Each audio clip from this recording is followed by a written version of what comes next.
আগরতলা শহরের কাছের এক ছোট্ট গ্রামে থাকত এক মালি, তার নাম ছিল রহিম।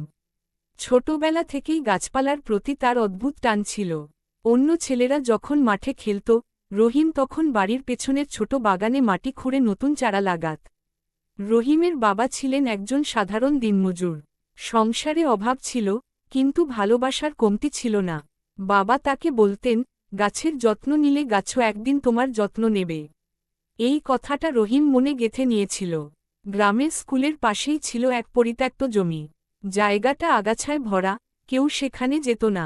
একদিন রহিম ঠিক করল, সে জায়গাটাকেই সে সুন্দর বাগানে পরিণত করবে। প্রতিদিন স্কুল শেষে সে সেখানে যেত। নিজের হাতে আগাছা পরিষ্কার করত, শুকনো মাটি নরম করত, আর আশেপাশের নার্সারি থেকে জোগাড় করা ছোট ছোট চারা রোপণ করত। গ্রামের মানুষ প্রথমে তাকে দেখে হাসাহাসি করত। তারা বলত, এত কষ্ট করে কি হবে? কিন্তু রহিম থামেনি। সে জানত, গাছ বড় হতে সময় লাগে, ঠিক তেমনি স্বপ্নও সময় নিয়ে পূর্ণ হয়। কয়েক মাস পর জায়গাটা বদলে যেতে শুরু করল। লাল গোলাপ, সাদা বেলি, হলুদ গাঁদা, একটার পর একটা ফুল ফুটতে লাগল। সকালে সেখানে গেলে পাখিদের কিচিরমিচির শোনা যেত। বাতাসে ভেসে বেরাত ফুলের মিষ্টি গন্ধ। একদিন স্কুলের প্রধান শিক্ষক বাগানটা দেখে খুব খুশি হলেন। তিনি রহিমকে ডেকে বললেন, তুমি আমাদের স্কুলের গর্ব।